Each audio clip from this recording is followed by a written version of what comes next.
What if everything you see isn't life, but only its reflection? What if you're not really living, but simply staring into a mirror? Not the one in your bathroom, but the one that reflects your inner world onto your outer life every single day. What if your reality is not random, not a product of effort, not a punishment for mistakes, but a direct consequence of who you've become inside?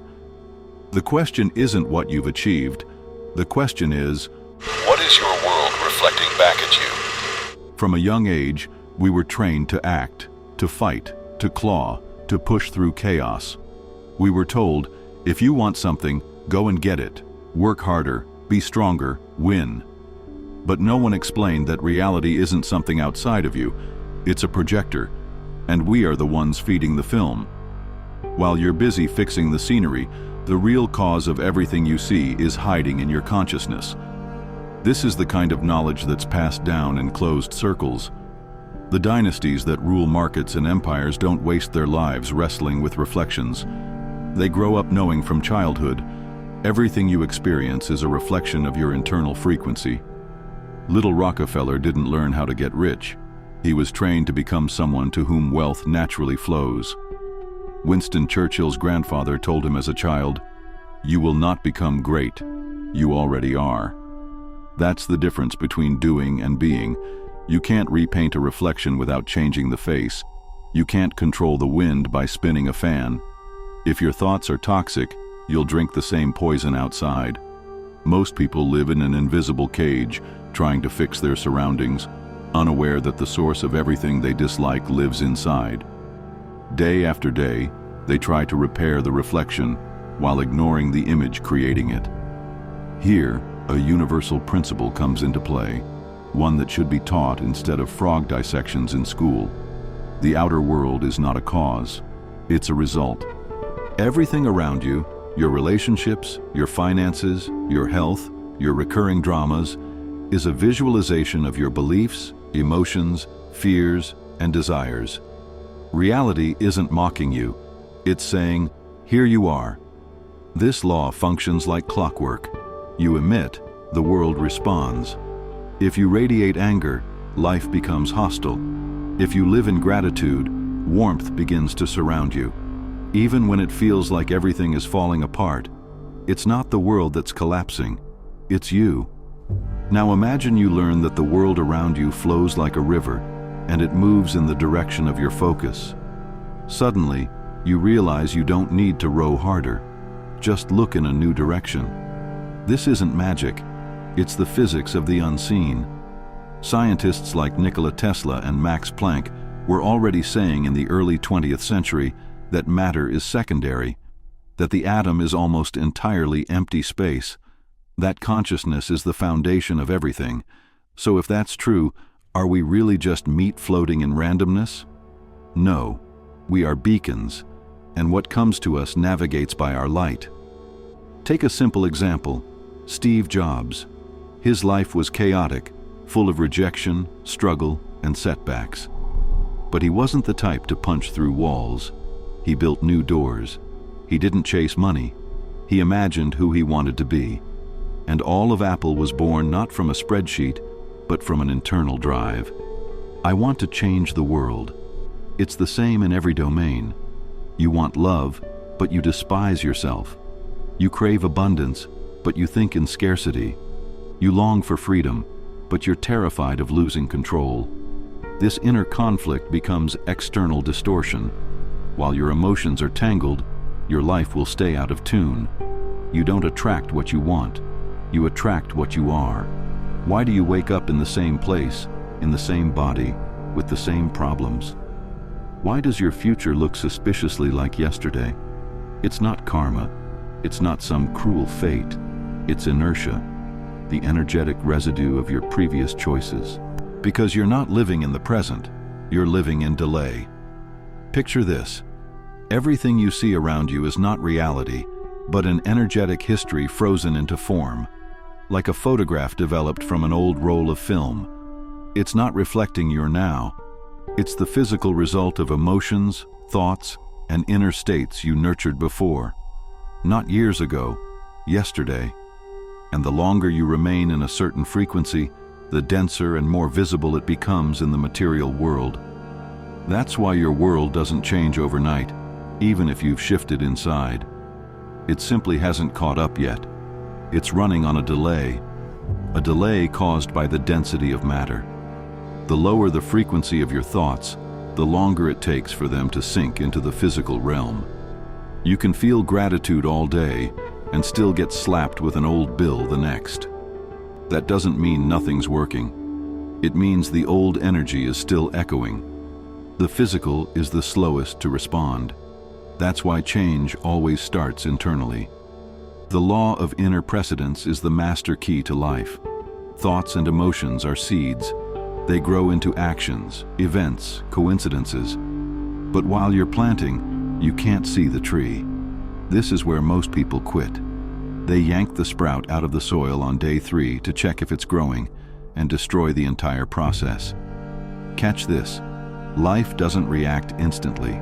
It reacts perfectly, but with a delay, because your vibration must accumulate, amplify, and condense before it takes form. Which means you're not living in reality.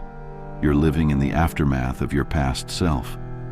This explains so much. Why poverty repeats itself.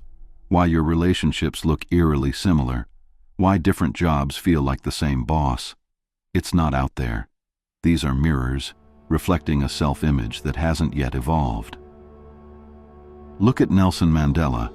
The man spent 27 years in prison, but never let the prison enter his spirit. His outer world was pure confinement. But inside, he preserved strength and dignity.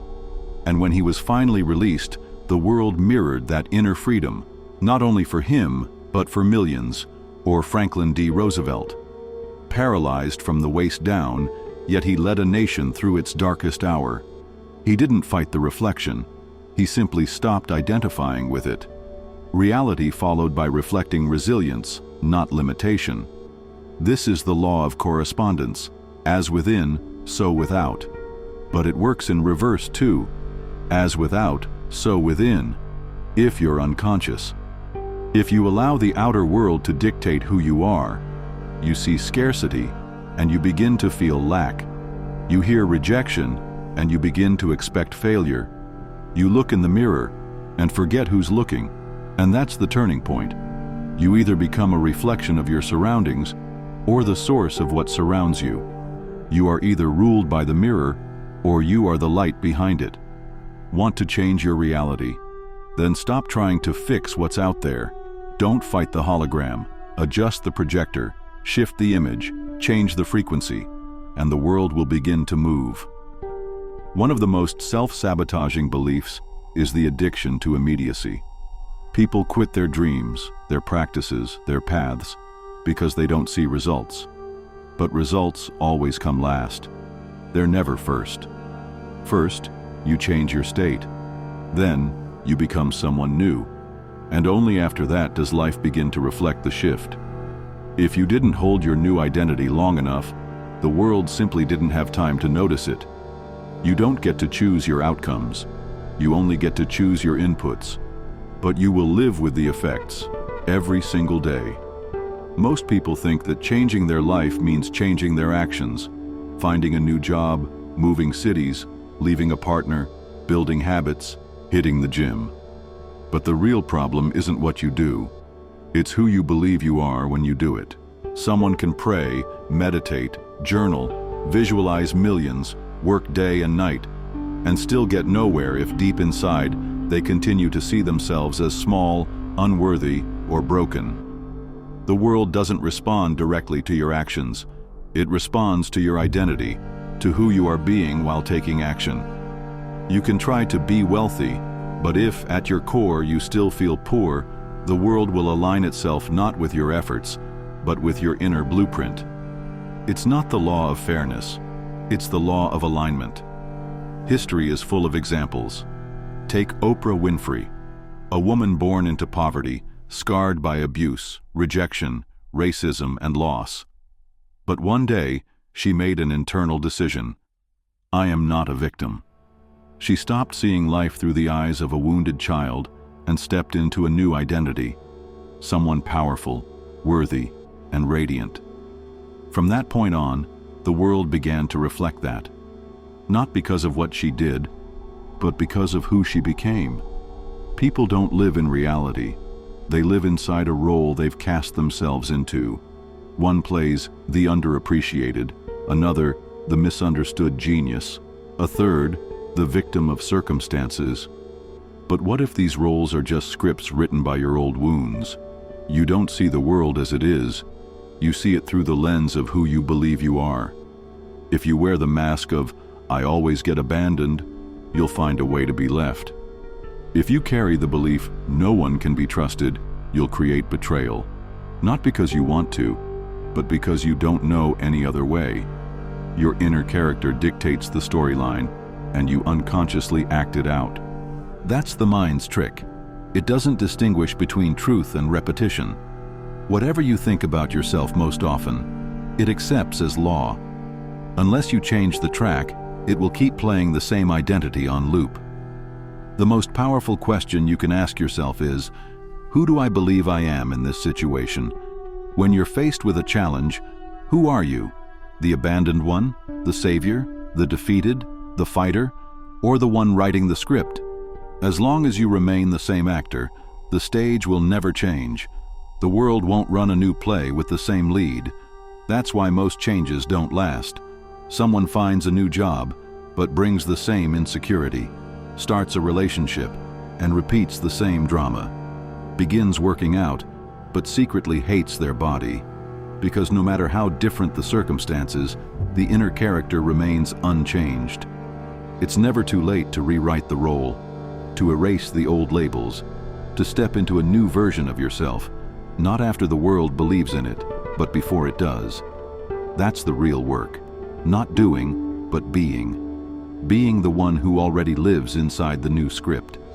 Then, your actions come from a different place. They're not desperate or forced. They're natural, because you're not acting anymore. You've become it. This is the essence of identity shift, the most powerful lever that exists. It's not about begging life for different results. It's about becoming the kind of person for whom those results are a natural consequence.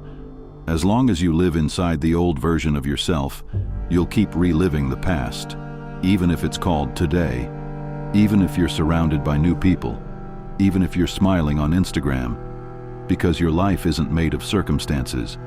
It's made of the reflection of who you believe you are. You can dream, visualize, write goals, say, "I deserve, I want, it's my time." But the mirror of reality doesn't respond to words. It responds only to your state of being. It doesn't reflect what you want. It reflects what you truly are, especially when no one's watching. The mirror cannot be fooled. You can't draw a smile on your reflection while clenching your teeth in anger and fear. It is ruthlessly precise. It exposes your essence, not your image. That's why so many people live inside the illusion of transformation. They smile at the world while silently cursing the past. They display light, but vibrate in shadows. And life doesn't answer the mask. It answers the frequency. Imagine an actor playing a confident, successful, inspiring person. His voice is perfect, his body language impeccable, his words persuasive. But inside, there's shame, self-doubt, and fear of failure. What kind of reality do you think he's going to experience? He might fool the crowd, but he can't fool the field. Because the field is not a stage, it's a mirror, and it doesn't reflect lines, it reflects energy. This explains the loop, why things keep snapping back, why you rise, then crash, why you get the opportunity, and then lose it, why everything seems fine, and suddenly falls apart. It's because your inner state was never truly upgraded. Old vibrations weren't replaced, only temporarily suppressed. That's why the deepest change only happens when you reconstruct yourself from within, not just display new slogans outside. Everything you attract doesn't come from logic. It comes from energetic resonance. The law of alignment cannot be bribed. You don't get what you declare. You get what you match. Think of Jim Carrey. Early in his career, he was a nobody, broke, unknown, full of doubt. But every day, he would drive up to the Hollywood Hills, sit facing the city, and enter the state where he was already a famous actor, beloved by millions, a millionaire. He didn't just visualize, he became it. He felt it as real. Within a year and a half, he signed his first $10 million contract. That wasn't luck, that was alignment. Now, do you understand why thinking positively isn't enough? Because you can think one thing, feel another, and receive something completely different. You'll wonder, why isn't it working? But the mirror doesn't reflect your thoughts. It reflects your frequency. This is the principle. Life doesn't answer your words. It answers your state. That's why the real challenge isn't to find proof, but to sustain a new state, even when nothing is happening, especially when nothing is happening. Most people give up not because the method fails, but because they don't have the stamina to hold the right frequency long enough for the old reality to dissolve. You want change? Then learn to dwell in the state of already living the life you desire. Don't pretend, don't fantasize, be. That's the secret. And if you can be the person you want to become before the world validates it, it inevitably will. And now, here you are, standing in front of the mirror, not the one in your bathroom, but the one called life. It, as always, shows you, not who you want to be, but who you are, right now. No filters, no masks, no excuses. You can look away. You can blame the system, your parents, your past, the economy, fate. You can scream, cry, or numb yourself, but the mirror will wait. It's patient. It will reflect you again and again until you change for real. You can choose fear, or you can choose awareness. You can live in reaction, or step into creation. Reality is not a movie. It's something far more terrifying. It's an exact replica of your essence, which means every day is a challenge. Not to beat others, not to win some race, but to stop being a copy of your old self. Stop chasing life with your hands. Become the one it chases. Become someone life needs to fulfill itself. Stop begging. Stop waiting. Stop trying. You're already emitting something. The question is, what? As long as you wake up in survival mode, you lose. As long as your first thought in the morning is, how do I get through this? You're playing by rules that were never yours. But the moment you shift, you become the rule, not the exception. Want the world around you to be more beautiful, kinder, richer, softer? Then become it. You first, then the rest will follow. And if you've made it this far, if you've realized that everything you experience is just a mirror of your internal state, if even for a moment you felt, damn, this is about me, then I have one question for you. Who do you choose to be, starting today, not tomorrow, not after the holidays, not once everything settles? Today, because the mirror doesn't wait. It always reflects, and it will reflect a new version of you the moment you accept it. If this video struck something inside you, if you saw yourself in it, drop a comment and tell me what hit the hardest. Share your story. You never know who it might help shift. And of course, subscribe to the channel if you want more content that actually transforms your mind, your perception, and eventually, your entire life. Hit that bell so you never miss the next awakening. You're not a spectator. You're the one who creates the screen.